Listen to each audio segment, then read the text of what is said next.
Sementara itu di Rumah Sakit MN Dunda Limboto Gorontalo, 98 pasien DBD dirawat di rumah sakit setempat.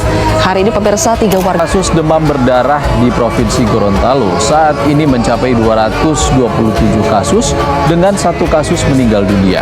Tingginya jumlah kasus membuat Provinsi Gorontalo telah dikategorikan dalam Pemirsa, DBD juga mewabah di Gorontalo hingga pemerintah setempat menetapkan status darurat DBD.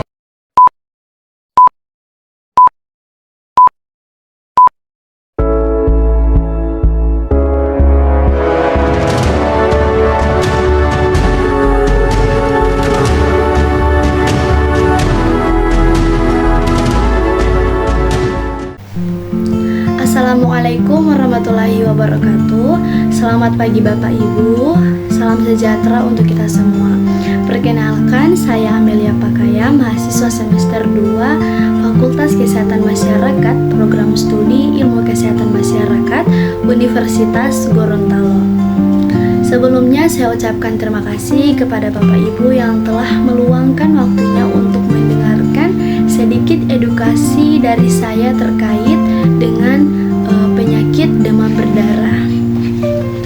Di sini Bapak Ibu saya memiliki poster di mana ini poster terkait dengan demam berdarah.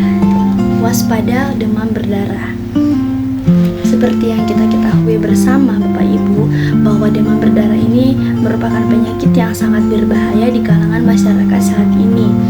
Demam berdarah itu adalah penyakit yang disebabkan oleh virus dengue yang ditularkan melalui gigitan nyamuk Aedes aegypti atau Aedes albopictus. Jadi Bapak Ibu, DBD ini merupakan penyakit yang disebabkan oleh virus, di mana virus ini ditularkan melalui gigitan nyamuk kepada manusia. Penyebab DBD ini adalah virus itu sendiri yang terinfeksi kepada nyamuk. Dan untuk mengetahui seseorang jika mengidap penyakit DBD itu, kita sudah bisa mengetahui dengan yang namanya sudah mengalami demam tinggi Bapak Ibu. Demam tinggi, sakit kepala, sakit mata, dan juga sakit otot-otot dan sendi. Selain itu juga gejala DBD ini kita bisa mengetahui dengan sudah munculnya bintik-bintik merah atau ruam di kulit. Ruam di kulit seperti sudah penuh dengan jentik-jentik berwarna merah. Nah, selain itu juga sudah mengalami yang namanya mual dan muntah. Terus terjadinya pendarahan pada kulit atau jaringan lainnya. Jadi Bapak Ibu bisa mengetahui seseorang jika sudah mengalami beberapa macam gejala-gejala seperti ini, maka dia sudah mengidap penyakit DBD. Untuk itu Bapak dan Ibu untuk lebih berhati-hati dengan demam berdarah ini, karena ini bukan penyakit yang sembarang, tapi ini penyakit yang sangat berbahaya.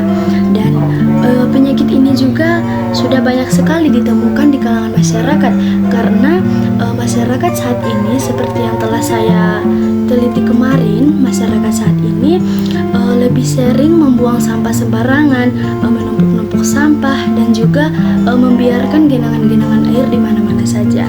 Nah, Bapak Ibu, saya di sini juga memiliki cara untuk mencegah demam berdarah.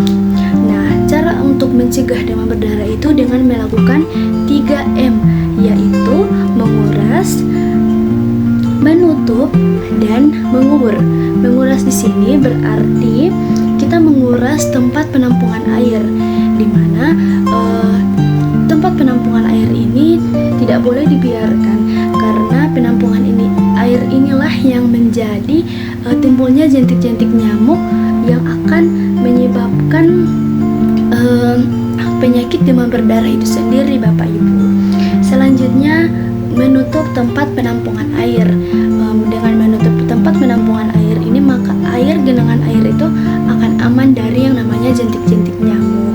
Nah, selanjutnya itu dengan mengubur. Mengubur di sini adalah mengubur sampah, mengubur barang-barang bekas atau sampah yang tidak digunakan, atau lebih plastik-plastik begitu Ibu, Bapak Ibu, itu dibuang saja, dikubur. Nah, ini caranya untuk mencegah demam berdarah. Dengan adanya tumpukan sampah ini juga menjadi salah satu faktor penyebab di kalangan masyarakat yang saat ini sering terjadi penyakit DBD. Karena sebelumnya saya meneliti bahwa memang sampah di mana-mana, tumpukan sampah itu di mana-mana terjadi di kalangan masyarakat sekitar, dan itu sudah bukan hanya 1-2 kali saya melihatnya, tapi sudah banyak sekali masyarakat saat ini menumpuk sampahnya. Nah, jadi itulah yang berpengaruh, yang menjadi pengaruh di mana banyak kalangan masyarakat saat ini yang mengalami penyakit DBD, karena banyak masyarakat yang sering tidak menganggap serius tentang adanya air yang ditampung, terus tidak ditutup, terus ada juga masyarakat yang masih sering membuang sampah sembarangan dan juga membiarkan sampah itu menumpuk. Nah, Bapak Ibu sekalian, jadi dengan melakukan 3M ini, menutup, mengubur, dan menguras, maka Bapak Ibu bisa mencegah terjadinya demam berdarah pada keluarga Bapak Ibu.